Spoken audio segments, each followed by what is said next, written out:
Hello, everybody, and welcome.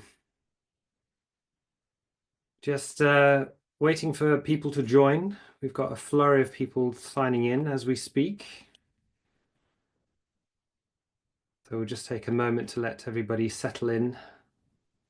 It's lovely to have you all here. Thank you very much for joining us.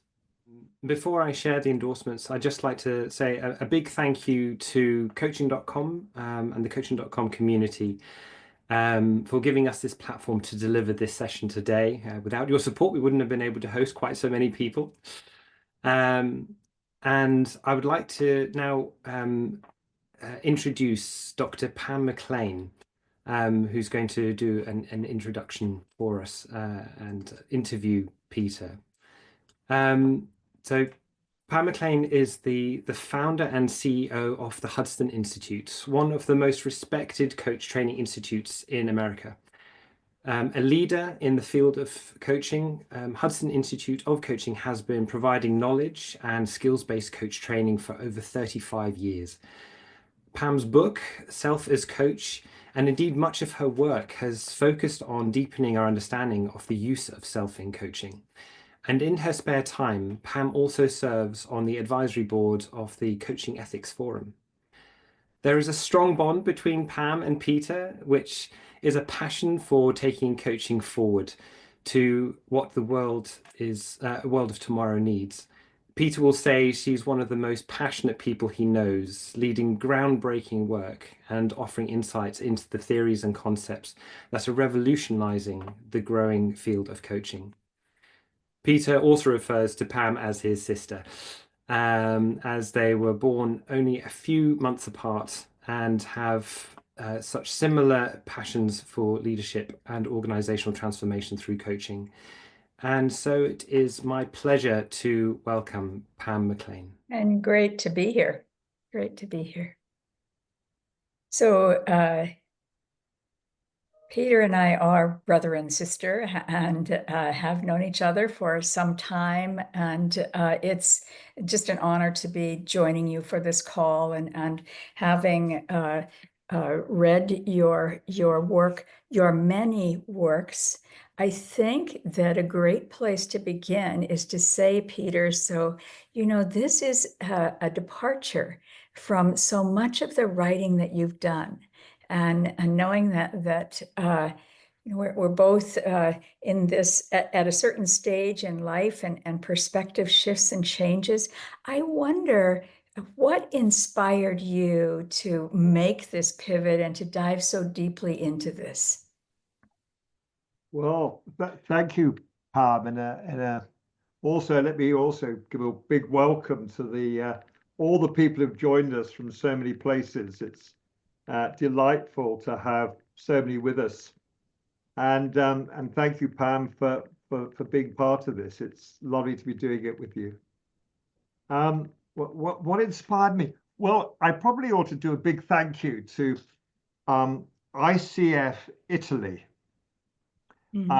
Because in 2019, I got this phone call saying, would I do a keynote at a conference hosted by ICF Italy in Padua, in the Royal Botanic Gardens in Padua, on beauty in coaching. And they'd hit the jackpot. They'd hit three cherries all in one go, because I love gardening and botanical gardens. I love Padua and Italian poetry and Dante, who has links with Padua. And it just suddenly spoke to my heart. Where do we find beauty in coaching? And I was just so looking forward to it. And I even learned how to got some coaching on being able to do the first few stanzas of Dante's great poem in Italian. And then, of course, we hit COVID. And so, unfortunately, I had to deliver it like today over Zoom. But still, it set me off on a quest.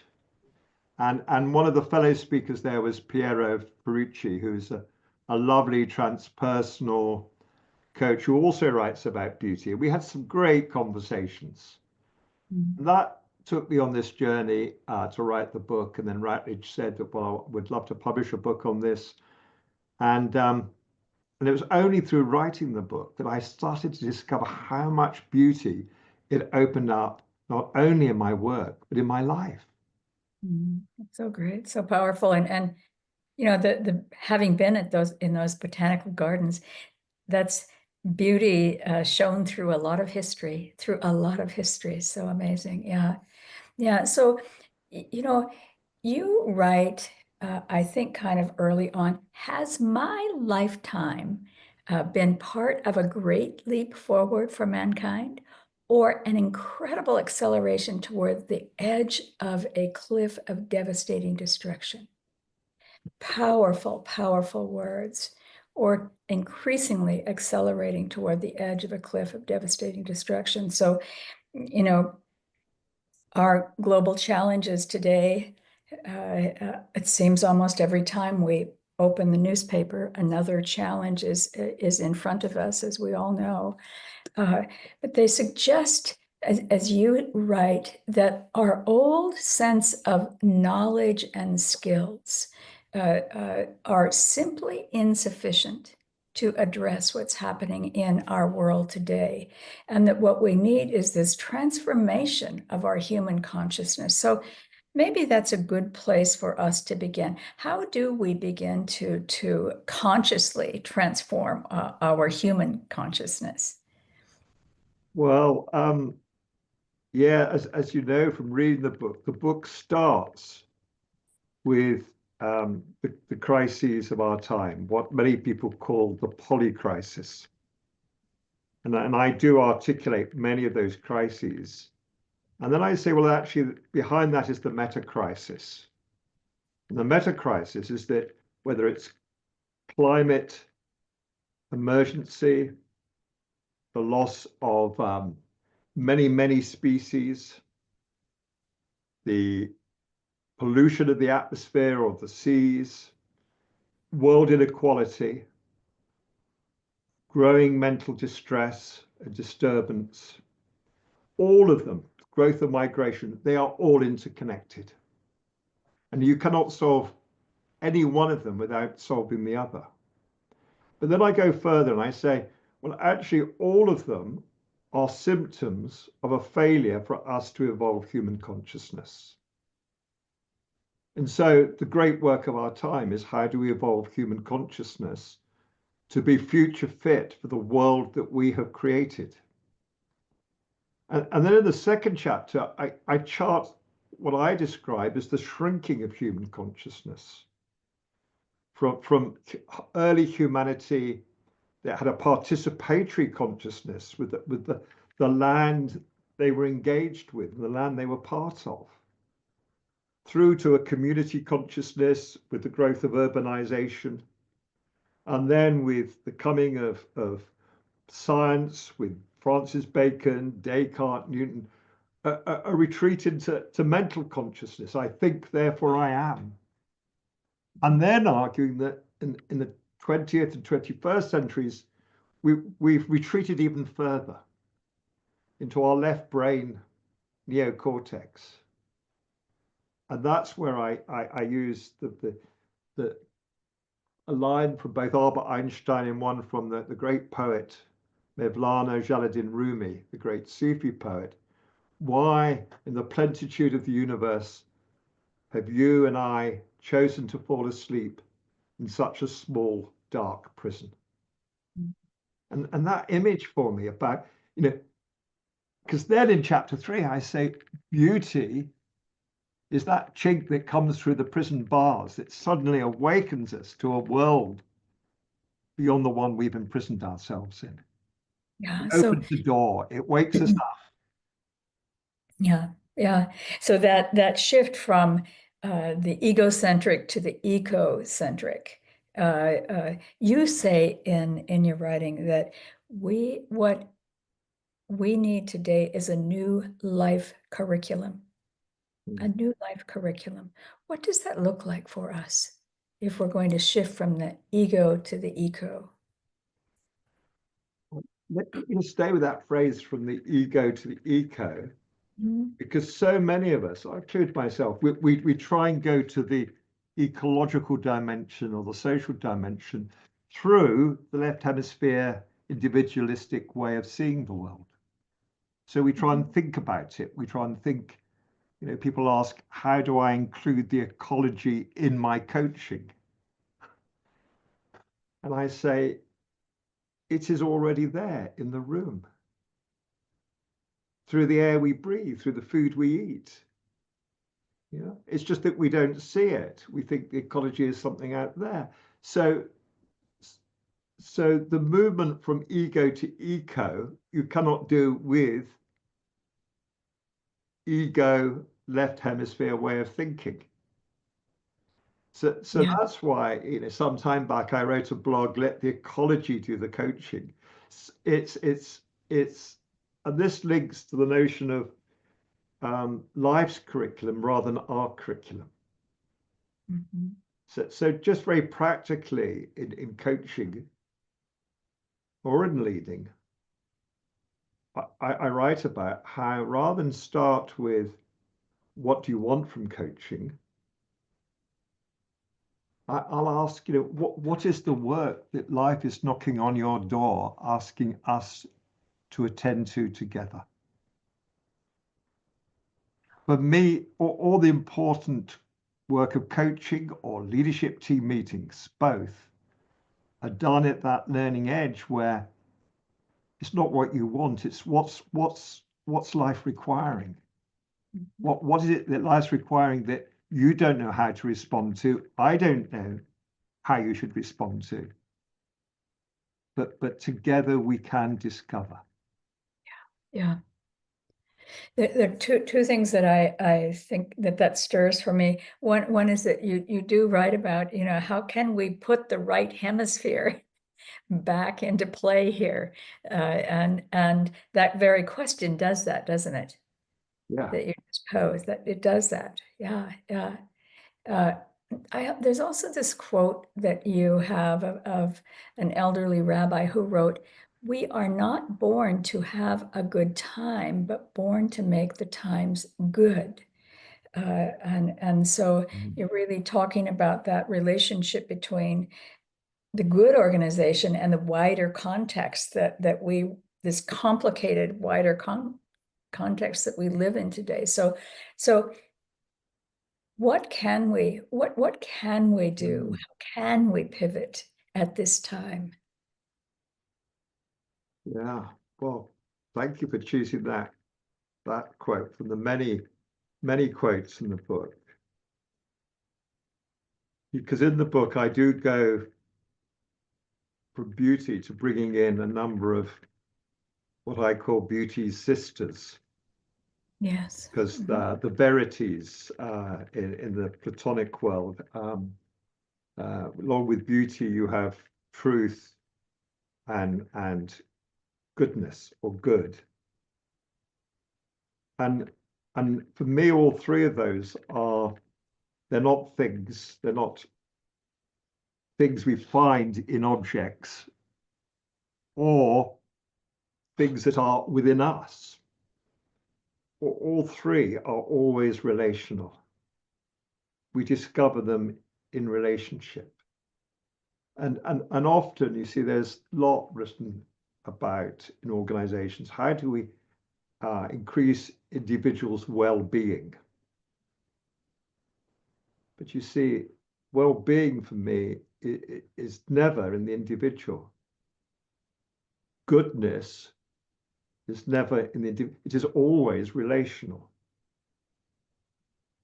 I think, I don't know if I quote this, if not I should have done, but the Taoist, there cannot be peace in the world unless there is peace in the nations. There cannot be peace in the nations unless there is peace within the communities and in the organizations. There cannot be peace in the organizations unless there is peace in the teams. There cannot be peace in the teams unless there's peace in the individuals. But it also works the other way. That well-being, I do quote, there's Gregory Bateson saying, we've misread Darwin. We see the unit of flourishing or the unit of survival as being the individual or the team or the organization. And it never is. The unit of flourishing is always the individual in relationship to the team in relationship to the other teams, and in relationship to the organization in relationship to all its stakeholders. Humanity in dynamic co-creation with the wider ecology. Because as Bateson says, the species that destroys its ecology destroys itself. So if we want goodness, we have to be part of making all the systems we're nested in healthier, more flourishing. Yeah. Yeah. Yeah. So the key word here repeatedly is the interconnectedness, the co-creation at all levels, isn't it? Yeah. So it is fundamentally, and people will know this who've read some of my other books, this call to move from seeing things to seeing the relational at all the systems we're nested within. And I think beauty does that. It takes us, when we see a beautiful sunset, yeah, the beauty or beautiful rainbow, where is that beauty? Where is the beauty in the rainbow? You can't go out and find the pot of gold that we used to go looking for as children at the bottom of the rainbow, because you'll never get to the bottom of the rainbow. Mhm.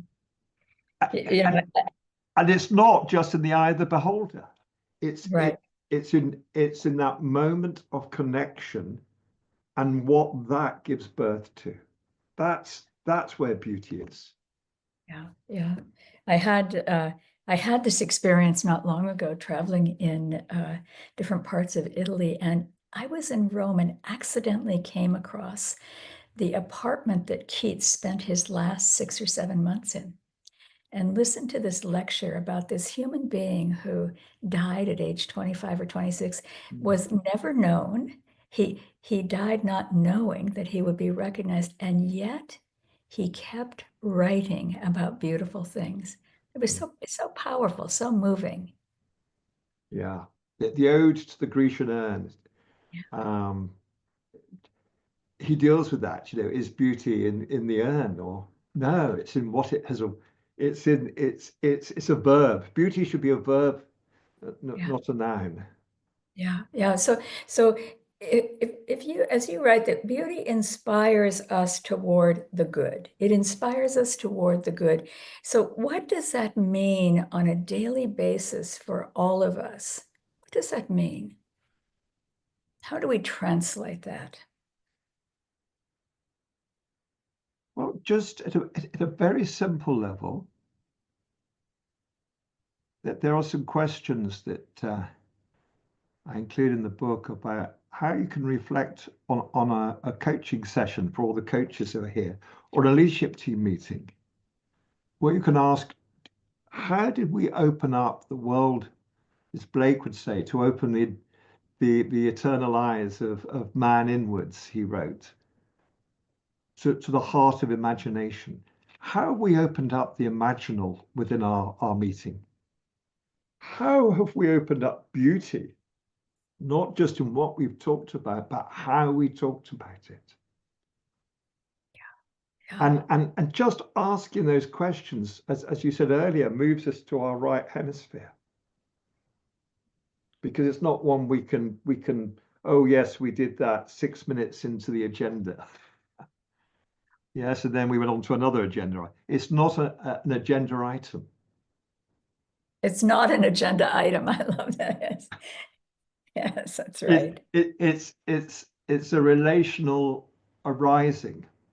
Mhm. It's a moment of emergence. So give us a couple of examples of sitting at a team meeting and posing something that might stimulate that. The um, I was in. There's some very simple things that come from appreciative inquiry, as they say in America. Of saying to a team, I asked them, what are you really good at? What have you succeeded at as a team? And they started to talk about these things like this. And I said, where did you feel that your collective heart was most singing? Tell me about that. Tell me about that moment of passion that brought you together. And they said, we'll have to. I said, well, don't think about it. Just imagine, take yourself back there and bring that back into the room. Yeah. That's beautiful. We have to, and I do talk about the poesis of the interpoesis of coaching. How do we use the poetic? Yeah.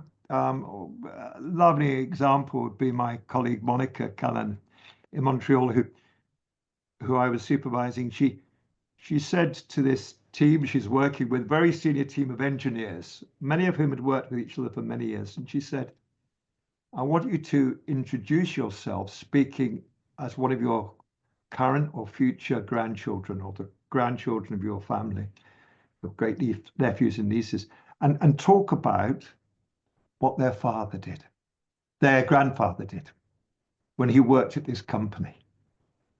And within 20 minutes, she had these very rugged,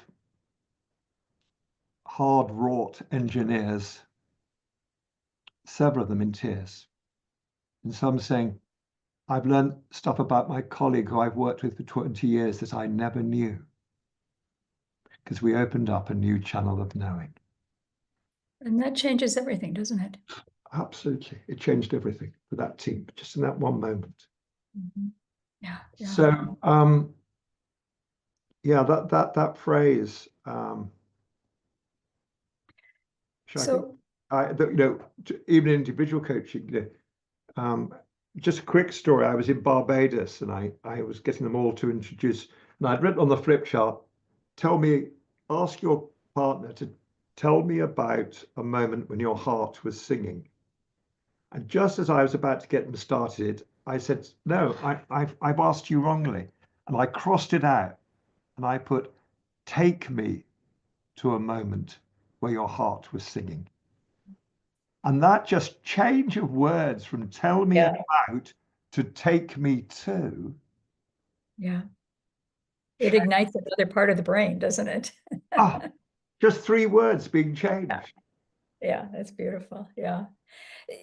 So just to hop around a bit, because we can't possibly unpack this entire book. It's a must read and reread, I do believe. But you write about the ethical organization gives more than it takes.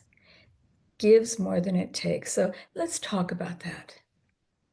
In the world today, let's talk about this. Yeah, well, I need to honor and pay tribute to Paul Polman, who was the CEO of Unilever, and Andrew Winston, who wrote the book Net Positive, because they put how companies can thrive by giving more than they take. And they talk about net positive. Their book's called Net Positive. And I think we can all ask, what parts of my life are net positive? Yeah, not just carbon neutral, or we can think of it on the carbon level, we can think of it on the ecological level.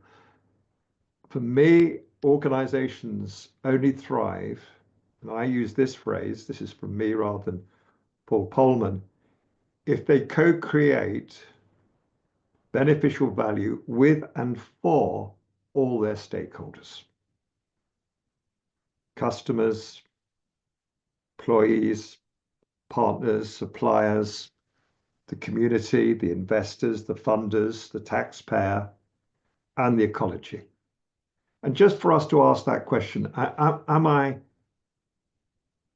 am I putting more back out? Am I allowing all that I've received more to flow from me? Is just a lovely question, because the more actually you give, the richer you are.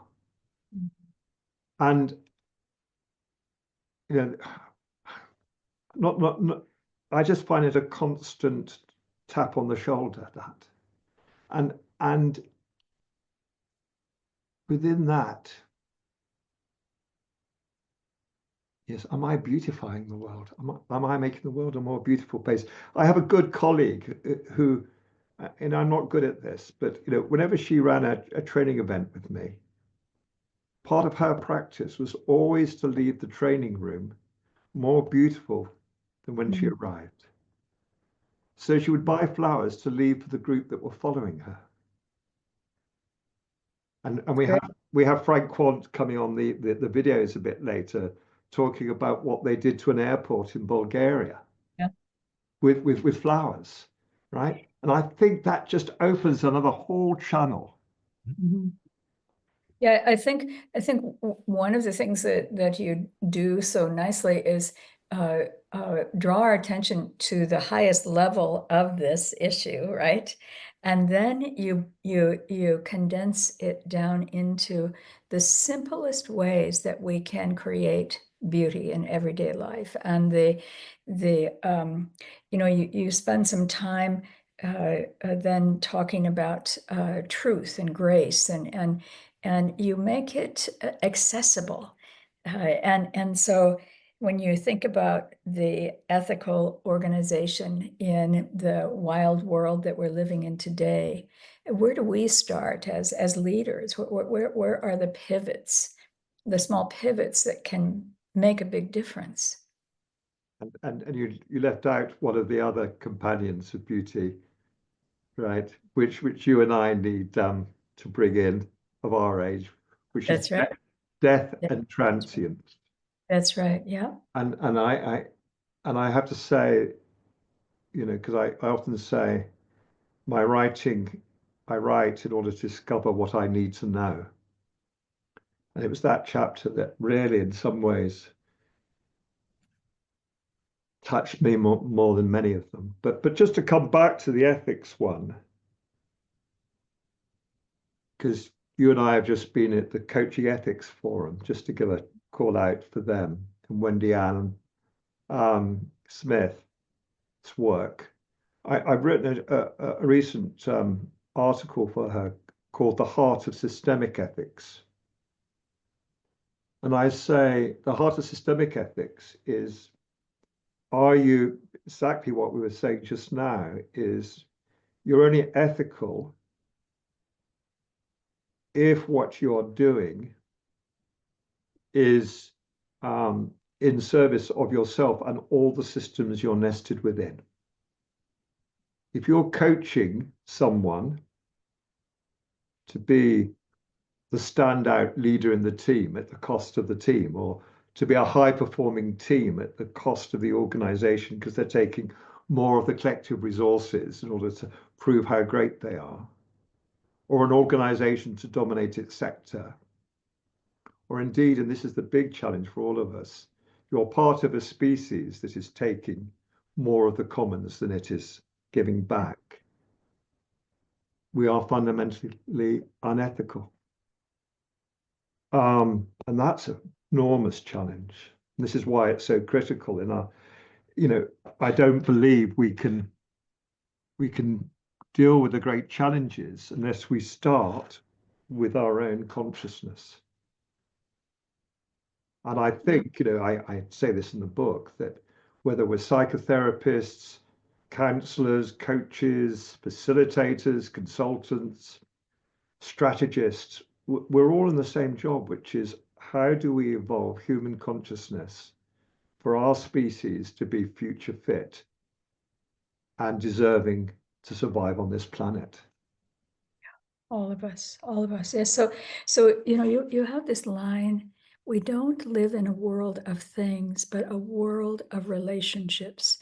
So that really is the ground for everything. Yeah. And so the the work that you write about our AQ, I particularly like our aesthetic intelligence. Let's talk about our AQ, Peter. Because it's our aesthetic intelligence is I think sits between our conceptual intelligence and our animate intelligence. There's a lovely book I'm just reading at the moment, The Web of Meaning by Jeremy Lent, and he talks about he's a scientist, ran a technology company, and he talks about animate intelligence. And if you think about conceptual intelligence, and animate intelligence is what we share with all of life around us. Yeah, and it's there in some of the indigenous teachings. Between those two sits, I think, aesthetic intelligence, which connects to emotional intelligence. So aesthetic intelligence can join all those three: conceptual, emotional, and animate intelligences. And because often, I talk about the unthought known, what we know, either individually or collectively, but don't have language or concepts for. We feel it in our being. But the way that emerges into conceptual intelligence is mediated through metaphor, poetry, sound, movement. And so we need to be able to work with that intermediary realm to connect Beautiful, yeah. our intelligences. Mhm. So I did a little demo at the Coaching Ethics Forum. And somebody came on just for 5 minutes. And I worked through the practice that's in the book from grumble to gratitude. Mm. And she started off by, I said, so what is the work we need to do? And she said, well, I've got this problem with the fact that my ability to sell work sucks. And I got an email from her this morning. All I did was I echoed back with compassionate curiosity the word sucks. And she said it was like a shock going through her, right? It did. She hadn't realized how she got caught in that whole way of judging herself and judging what she was doing. And I then did the steps I outlined in the book of just changing the problem into a challenge and then having turned it into a challenge, locating the challenge not in a person or a thing or a part of anything, part of a system, not in the system or the organization or in myself or this awful person, but in a relationship. And for her, it was the relationship between suddenly discovering she didn't know how to be authentic and passionate, but she knew perfectly how to do in a way that connected to earning money. Yeah. So, Yeah. so it, there in the room was something that's very common in our world of we don't know how to connect the material and the spiritual. It was all there in that 5 minutes. And in the language that came forward that you deepened with her. So, yeah, not by asking questions. Right. Yeah. By one words and joining words. Mm-hmm. You see, and leaders and coaches, that they learn to move from making statements to asking questions, but their questions are so left brain constructed. Yes. Yeah. Or in the book, I talk about working with Johnny, who's online, who so welcome Johnny, and he's acknowledged in the book. And he was sharing something, and I said, but that's just touched something in me. Do you mind if I read a poem I wrote a week ago? But and I read it to him, and he said, "Oh, I'm touched by that." He said, "Will you send it to me?" I said, "I'll only send it to you if you promise that you will write a poem and send it back to me." So that's the interrelationship. Yeah, it's so And, beautiful. and it Yeah, wasn't about the poems. It wasn't about the poems. right. It was Yeah, about what our poetry exchanged opened in the space between us, yeah, and in him and in me. yeah, yeah. So a couple of other places I want to go, but one is just for a moment that discussion. I've heard you talk about this before, but that awareness of deep time, and that where what's behind us and what's ahead of us. Can you say a little about the value of connecting that in our minds and hearts as coaches, and as organizations for that matter? Again, to pay tribute to an amazing First Nations American elder, and who gave me an extraordinary challenge, because I was following him on stage at a conference on the leadership the future needs. And it was this, he was on there, and I was very anxious about what I was going to say. And he looked at the audience, he was in his 80s, and he said, "In my tradition, leadership begins when you make a decision with awareness of the 7 generations that come before you, the 7 that come after you, and every being you share this moment in time with." Powerful. And I thought, wow. And I tore up my speech. Wow, we're not even in the foothills. But Yeah, not even. that sense on a recent retreat, and there's some people online who are on that retreat, we did a new beautiful little exercise, because of the advanced retreats is where I'm experimenting every year and trying to bring my spiritual, my aesthetic intelligence, my spiritual intelligence, and practical teaching all together, using the ecology around us, doing a lot out of doors. And on this one, I had people stand in lines of 5 with behind each other. And the person at the front just closed their eyes and put their hands across their chest. And the person behind them put their hands on their shoulders. And I said, I want the person at the front to think and feel that those hands are all the hands of all the teachers, all the supervisors, all the mentors that you've had in your life. And just to imagine all of them with their hands on your shoulder. And then I asked the person behind that person to put their hands on the.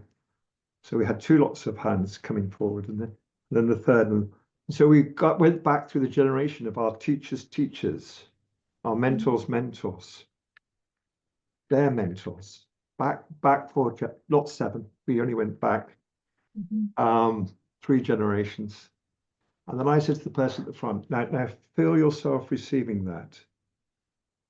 All of that flow, that river of wisdom, baraka they call it in Sufism. Now open your arms and your eyes. I see all the people that are waiting for that flow of wisdom to flow through you and onwards. Beautiful. And, Yeah. and that sense. Oh, but there's just touch something up. The one line, Pam, in that really was my moment of epiphany, which was the biggest gift of this book to me, was I've been struggling with polarities, life, death, good, evil, ethical, and I thought behind all of those, I got very struck with being and non-being, matter and antimatter. You know, the world is full of matter and antimatter. Yeah, and I thought, what's beyond being? So I talk about systemic being and ethical being, and non-being. And I was reading quite a lot of things, and then suddenly it came to me. And ever since it's come to me, I keep finding it in other people's writings. But what I realized is that in all the history of creation, since our Big Bang, there may be other ones, in all the history, there has never been a moment or a person or a being repeated. Yeah. Quite stunning.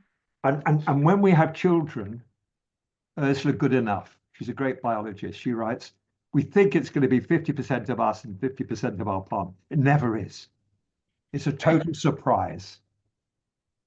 And, Yeah, and that notion of in any meeting, not what do I need to do or what do they need to do, what do we need to give birth to together?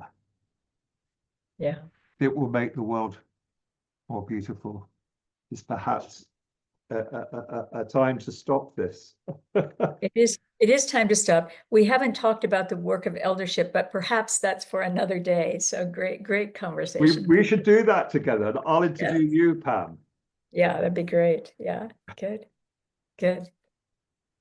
So thank you. Do stay online because before we have the questions, Nathan, we skipped the bit where I was going to read just the opening of the book. So can I just do that? And then we'll bring Pam back. Welcome to this book. And thank you for reading it, or thank you for coming to hear about it. Without you, this book would not exist. For readers and listeners co-create books in the same way the listeners co-create a talk and the audience a play. Without the encouragement of previous readers, I would lack sufficient courage to embark on such an awful challenge of undertaking the endeavour to write a book on beauty and the challenges of our current world. Without courage, this book would be a terrible act of hubris, rather than coming from a courageous heart. For it is in our heart that courage resides, but it is a muscle we cannot build alone.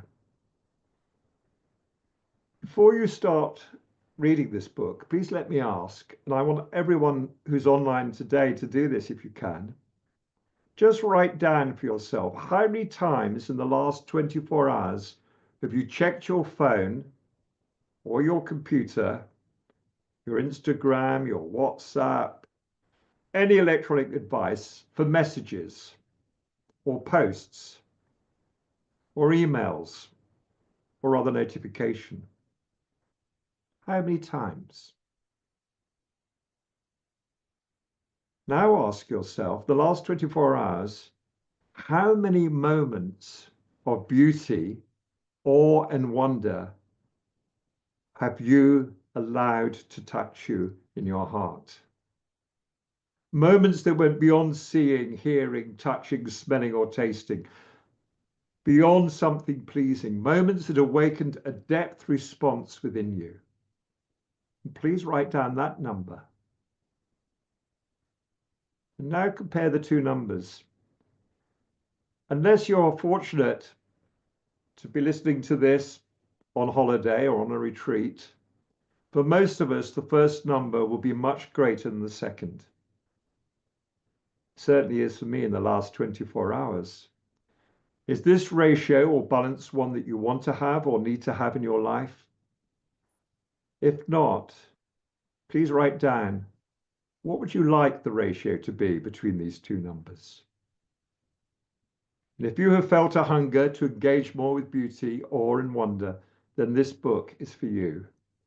It is fundamentally a book of healing at all levels, from the personal, making whole our relationship with ourselves, through the relational in how we engage with others, including our loved ones, families, colleagues, teams, organizations and communities, to how we engage with the more than human world that surrounds us and flows through us.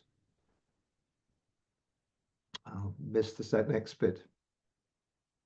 Oh, no, I won't. Throughout this book, I've used the term more than human, which I learned from David Abram, to counteract how when we talk about nature, the environment and the ecology, we make the larger world we are nested within something other, something separate from us, rather than a world we are inextricably part of and totally dependent upon, and which in turn is part of us and flows through us. With every breath we breathe, through everything that flows through the windows of our senses, and the food and drink that sustains our living. The exploration of how we heal the destructive split between the human and the more than human world at large is at the heart of this book, as I believe this split is at the root of the great challenges that our earth is currently facing. Let me jump to, without a change in our fundamental ontologies and epistemologies, that's our ways of conceiving of the nature of our being and the ways of knowing the wider world, in the words of Gregory Bateson, we do not have a snowball in hell's chance of addressing the global challenges, ranging from climate emergency, pollution and loss of biodiversity, to growing global inequality, mass migration, and increasing mental illness, which are all outlined in chapter 1. James Hillman, who was one of my great teachers, pointed out, below the ecological crisis, this is a quote, lies the deeper crisis of love, that our love has left the world. That the world is loveless results directly from the repression of beauty. It's beauty and our sensitivity to beauty, for love to return to the world, else we love the world only as moral duty. Our love has turned inward and become narcissism, which Hillman suggests is a beauty disorder.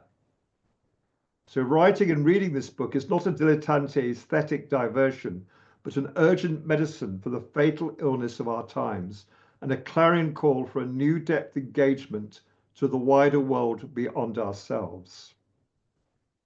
The white Western world is another term I use in this book. It is a term that is both limited and problematic, but I use it to describe the dominant way of thinking that developed in the European world, which became turbocharged by the 3 C's of the Industrial Revolution: coal and carbon, capitalism and colonization, and then took root in the countries taken by force and settled by the European expansionists, particularly in the Americas, Africa, Asia and Australasia. Its growth into becoming the dominant global hegemony has been furthered by economic and cultural colonization through Western global companies. I want not only to recognize this historical process in both its light and dark aspects, but also to recognize that there are many other human cultural traditions and ways of living in the world which have longer, richer and deeper roots, including those of many indigenous communities. I'll skip the next bit.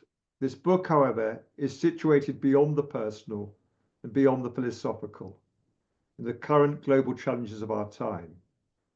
In chapter 1, we explore how these are not only all interconnected, but also symptoms of a much deeper challenge, that of our human consciousness. And thus, our consciousness is not for addressing and resolving these challenges.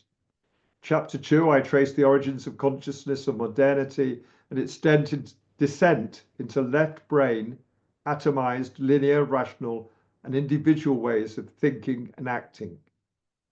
Then in chapter 3, I map out a possible return journey and how beauty can be the guide on this quest. In chapter 4, I link this return journey to the world's urgent need for new leadership at all levels, in our governments, communities, and all our organizations, and how this requires a new paradigm for both leadership and coaching of leaders and leadership. Part 2 is a deeper exploration of awakening to beauty in its many guises. Each chapter shows different stages and aspects of this journey. How beauty opens the door to love in chapter 5, how she can introduce us to her 2 sisters in the family of verities, truth in chapter 6 and goodness in chapter 7, And from goodness, we explore the important role of ethics and aesthetics in chapter 8. And how the ethics that are so needed in the world are an ethics that goes way beyond the human-centric ethics of the past and are expanded to embrace the whole living planet. An ethics that has ecological aesthetics at its heart.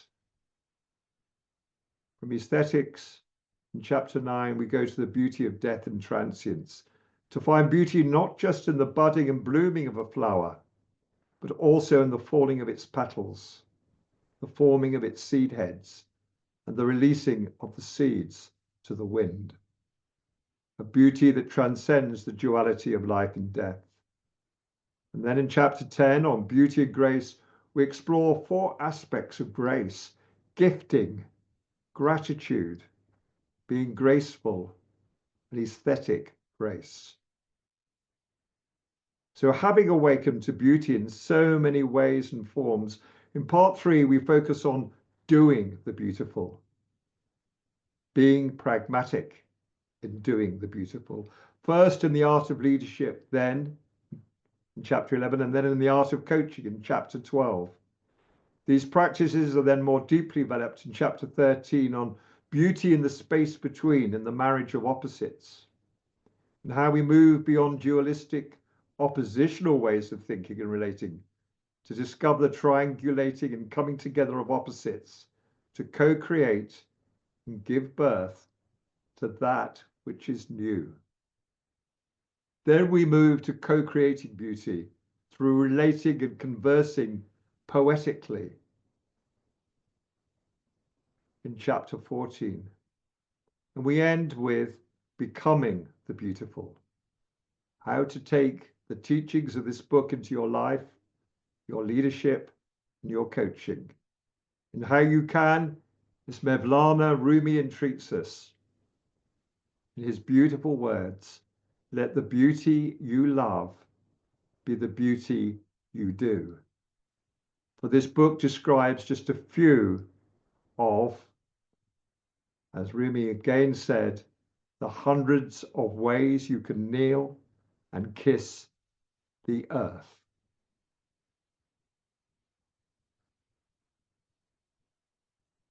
I'll just end with the last quote from this welcome from Andreas Weber.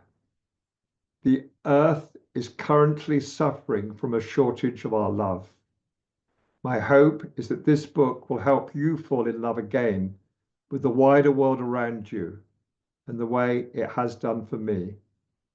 And that in doing so, you will discover how the wider ecology has been loving you in so many ways that you and I have stopped noticing. So we've had a lot of questions come through, and it would be wonderful if we could do all of them, but unfortunately, I don't think time will permit us to do that many.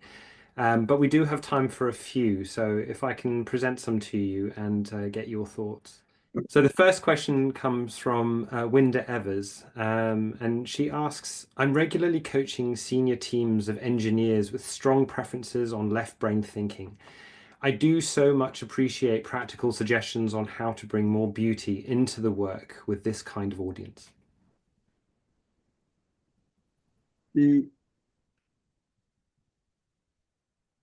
Thank you for the question, but the thing about bring beauty in, I think there's something about beauty is always with us, like the ecology is always with us. How do we allow the beauty that's there to surface? And but given that she said be pragmatic, that very simple, whenever they start talking about problems, just to play it back gently without commenting on it, to change it to, I hear you have a challenge. And then for you to locate the challenge in the space, if they talk about our impossible board, right? They never add any value. You say, I hear you have a challenge. You haven't yet discovered how to co-create value with your board. And again, you see, we turn it to the relational. and then to say, they start to struggle with that. What a beautiful opportunity to really discover what you and the board could do together that your collective world needs. We're just opening the windows. We're not bringing beauty in. We're opening by changing the language gently, and we're opening the doors, the windows of the prison. Yeah, not taking beauty as an object into the prison. But Pam, I don't know if you would respond to that or would add to that. Well, I think I would just add, beauty comes through us, right? And it's in what we nurture and cultivate in ourselves. And one of the things I noticed on some of these comments that people made, connect to nature, and how valuable our connection is, and how lost it often is in highly urbanized areas. So I think that opening our eyes and seeing, drinking in the beauty around us, very, very helpful. And Nathan, I think Pam, as well, I made a commitment when COVID started in 2020 and lots of meetings went online. I would always have fresh flowers behind me on the screen. So rather look at me, people had something beautiful to look at that was living and ecological. Beautiful. Lucy Shanuda asks, I'm curious about the ongoing adventure that writing this book has emerged in relation to the desired impact and challenge Peter has for us as coaches. Mm.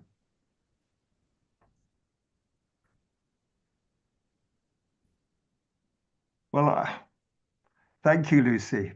I know Lucy, she's been training with us for many years and has written some really good stuff and does great work. I think for myself, writing this book has softened me. My wife Judy was saying, I can ask, how can you double your impact in the world? And there's something slightly driven about that. How could you double your, I could get evangelical, and I think it's softened. How do it's like, how can you open yourself up to that line, how can you open yourself up to the richness of beauty that's there surrounding you? So I promised to do another book called Working from Source Rather than from Effort, because even that sense of what we talked about, Pam, of being net positive can be slightly heroically driven. Yeah. Mm-hmm. Rather than letting life do it through you. Mm-hmm. And so no, I need to reread the book again. I've still got a lot to learn from it, if you like. But I think, Lucy, that's what it's taking me on the pathway of. One person comments on these complex times that we're in, and is I'm not finding it again right now, but it was something like, so is this enough to create change? Is this shift in our consciousness going to do what we need at this time in our world history? Impossible question, isn't it? And the other one, which is sparked, Lucy, by your question, is I think what we do in the 3 or 4 minutes before the session is as important as what we do in the session. Yeah. Some people have heard the story before from me about Judy, my wife, will tell you I'm one of the most impatient of travelers. And I always used to be on the train right by the door, the first carriage. So I would be the first one out, the first one through the barriers, the first one onto the escalator to the subway, the underground, the metro. And I realized I rushed down the fast lane of the escalator that what I was doing to my consciousness is I was creating that other people were things that got in the way of me getting somewhere. And I suddenly thought, what an awful way to start a meeting with a team of people in the middle of London or New York or Paris. And so I just stopped on the underground, put my bag down and looked at the people coming the other direction, said, this is my brother, this is my sister, this is my mother, this is my father. And doing that in London is just, it's so transcultural. This is my grandchild, this is my son, my daughter, my sister. In 2 minutes of being on that escalator, that's all it was, I arrived at the meetings ready to engage more beautifully. Because I drunk in the beauty of all the people coming in the opposite direction. For me, it was always, whenever I walked to a meeting or an office, I would always take a scenic route, so that I would deliberately walk through parks or greenland before I got into the urban or the building, allowing me to connect. And I never realized just how much this book would resonate with me until I realized, reflecting back on my own life, how I've deliberately had to change practices in order that I'm not that agitated, stressed person, just going from office to building to transport, which is just not good for the psyche. Related to... Sorry, we could say that we don't bring beauty into the team meeting, or the beauty brings us more fully into the meeting. Absolutely. In those two examples. There was a couple of related questions. So one was from Ananda from Galway in the west of Ireland. She's been struck by working from source rather than effort concept in the book. And she wonders if there's any suggestions on how to tune into source on a daily basis. She's added it to her daily loving kindness meditation practices and would love to be able to slip into this connection to source throughout the working day. And if you have any suggestions. Well, right now, what was her name? Ananda. Ananda. Right now, just put your feet flat on the ground and your palms upwards.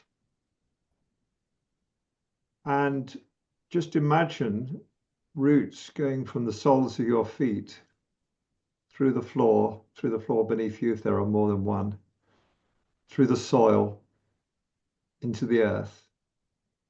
And just imagine the energy coming up, that you are being supported at this moment by the earth beneath you. As you sit there, and we have got time to do the full practice, bring the light in to the top of your head and just allow it to flow down through your body. Imagine it's coming through your crown chakra and it's coming down, and then as you breathe out, it's just flowing out to everyone. It's just rippling out to all that surrounds you. And then another simple one, put your right arm out. You can do it right now. We can all do it. Pam and Daisy can do it. Just imagine on your right arm it's being held by all your friends and family. And your left arm is being held by all your colleagues, all your teachers, your supervisors, your non-exec directors if you're a leader. And that behind those is standing your parents' parents, your teachers' teachers. And there's hands on your shoulder. And then go into the room knowing you're not going in alone. You're never going in alone. And neither is, of course, the coachee. You're never coaching an individual. Yeah, because their world is arriving through them. Thank you, Peter. And thank you everyone for all of your questions. I'm sorry that we haven't had a chance to respond to them, but we've taken note of them. And what we might do is actually respond to many of them and share something via our website. And you will have seen on the slides the website address, and there'll be a place on there in our blogs and news section where you can actually read maybe the questions and also the answers that Peter and Pam write about those, if that's okay. So I'd like to share with you some endorsements that we've received about the book, Peter. So if you would allow me, I'm just going to share that.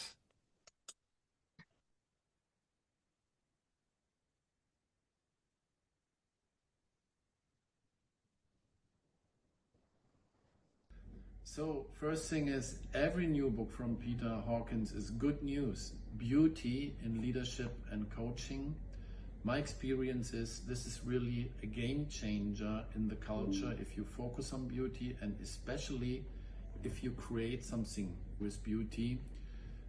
We did that by planting roses in our airports massively, and it changed the company culture. The result is great. So let's embrace it. Thank you, Peter. Many congratulations, Peter, on this lovely book. As I read Beauty in Leadership and Coaching and the Transformation of Human Consciousness, I let out a sigh of relief many times. I felt deep gratitude for this personal, impassioned plea to us all to reconnect with our purpose and fall in love again with the wider world around us, laying out a path to heal the split between the human and the more than human world, to be in service of and have reverence for life. It's a book full of wisdom, poetry, helpful practice, apposite quotes, and stories. There's one about a drunk and a small elderly man in a kimono in Tokyo that's worth buying the book for alone. It really is a gift, and I'm delighted to have read it, and I'm honoured to endorse it. Thank you. Hi, I'm Catherine Carr, and I am delighted to offer a few thoughts on Peter's new book, Beauty in Leadership and Coaching. I've had many conversations with Peter over the years, and I think his favorite ones are when he is synthesizing new ideas together, when he can pull from disparate domains and create something new and beautiful that is a gift to the world. I think this book is one of those places where Peter has had a conversation with you, the reader, in many, many different ways about his thoughts bringing together religion, indigenous tradition, philosophy, poetry, leadership coaching, biology, and other domains. This is Peter at his finest, doing what he loves and speaking from his heart. It synthesizes across these domains, and it's really his life's work, I think, coming together as well. Although Peter will no doubt have a few more life's work to come. This is a wonderful book to read, and I hope you enjoy it as I have. Hello, everyone, and congratulations, Peter, on the launch of your new book, Beauty in Leadership and Coaching. My name is Elias Amadon. I'm the spiritual director of the Sufi Way, which is a non-sectarian inner school that offers guidance and inspiration to those who wish to become, well, what I call freely whole human beings, loving and awake. I first met Peter some 50 years ago when we were both young students of Sufism and the spiritual path. And we've been close friends ever since. If I were to characterize Peter on a personal level, I would say that he is indeed a freely whole human being, loving and awake. So in considering what to add to the encomiums Peter and his book are receiving today, I don't think I can add much to the endorsement of the book and of Peter that I wrote earlier. So with your permission, I'd like to read it now.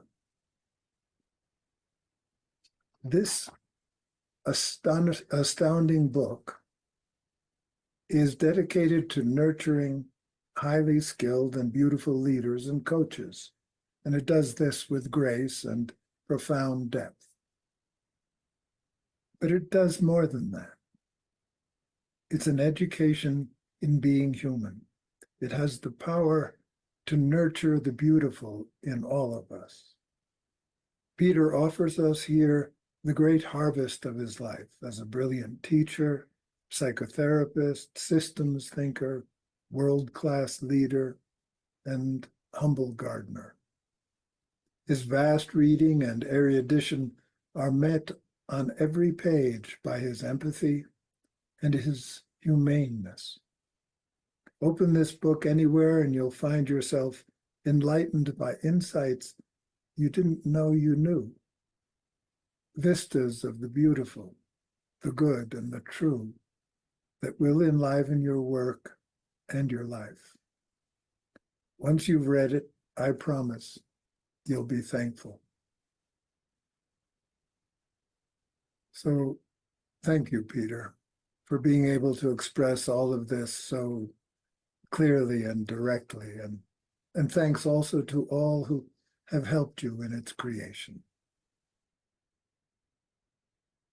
What I really love about Peter's book is it's a fantastic reminder that we all have the opportunity and indeed the responsibility to look across difference and to co-create beauty. And the beauty is created through relationship, through the connections that we have, be it our family, our friends, or our professional relationships as coaches and leaders. And that we have responsibility to bring curiosity, wonder, and the full resourcefulness of ourselves to co-create beauty with others. I was just listening to the latest Wreath lecture this morning, given by Dr. Gwen Adshead, who's a forensic psychiatrist at Broadmoor Hospital here in the UK. And she was answering the question of, are people born evil? And are there such a thing, is there such a thing as an evil person? And she was encouraging us to think that actually we all have the capacity to bring evil, to do evil things. But that if we as a society focus more on creating communities and organizations that focus on good relationships, and I would maybe add to that beauty in relationships, then we can prevent the conditions, or at least minimize the conditions which encourage evil to foster and be present in our society. So beauty in relationship is really critical to our world right now. Hello, everybody. I'm very happy to endorse Peter's new book, Beauty in Leadership and Coaching. It's a truly inspiring book, and I don't think it could have been more timely. It dives deeply into how beauty, love, and our connection to the world around us can spark the shift in consciousness we so desperately need. Peter doesn't just offer ideas, he gives us a way forward. Practical insights, heartfelt wisdom for leaders, coaches, and anyone who wants to create a more beautiful, sustainable, and connected world. It's a call to action, but it's also a guide for how we can live and lead with more meaning and impact. This is a book that stays with you and changes the way you see everything.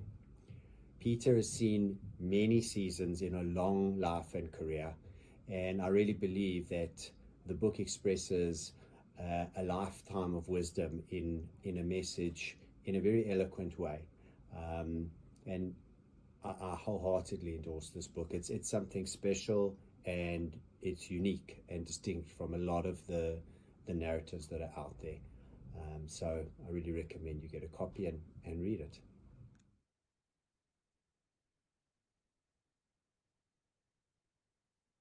There you go, Peter. very touching. And all of those, they've all done written endorsements, but they're also nascent people who have had an influence on me in my life as colleagues or teachers or people I've worked with. And I think just listening to all of those, the sense of, you know, there are people there who are CEOs and leaders of very large companies, people who are spiritual teachers, people who are coaches. And I think there's something that I try to do in this book, which is to bring those worlds together. So thank you, and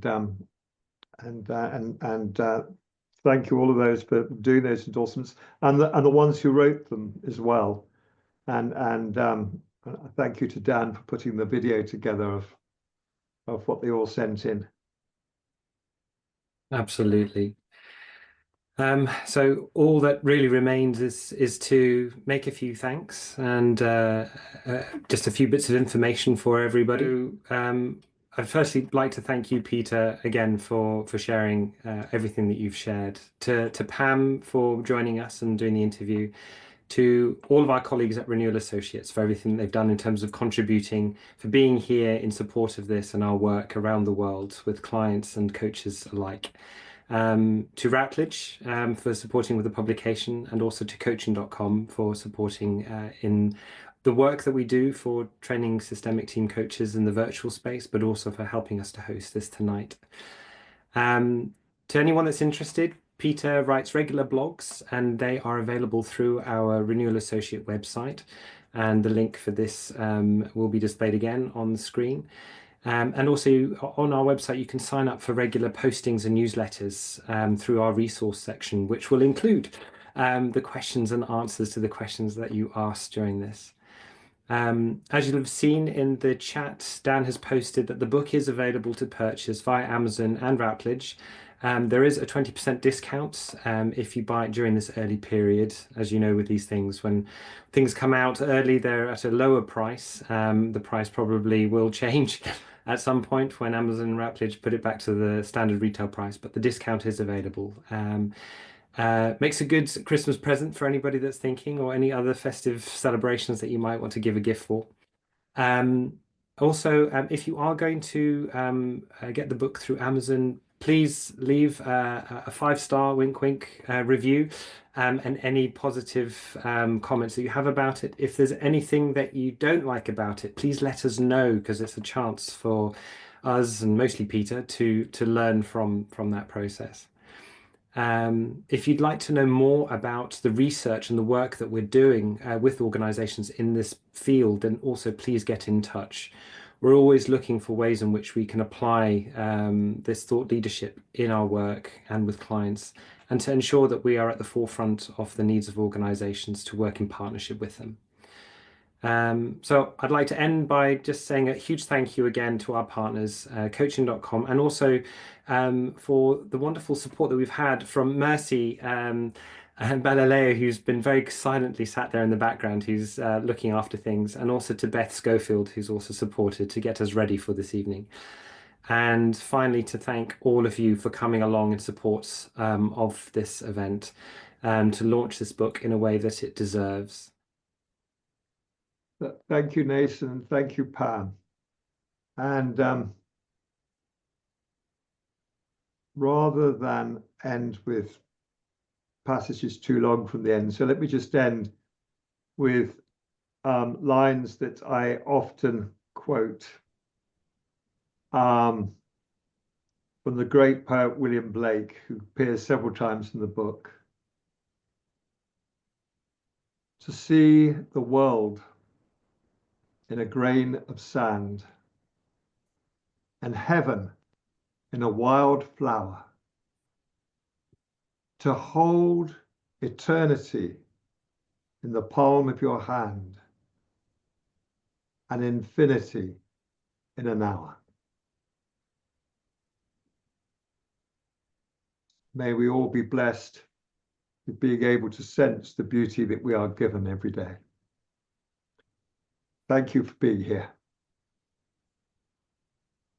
Thank you, everybody. Go well.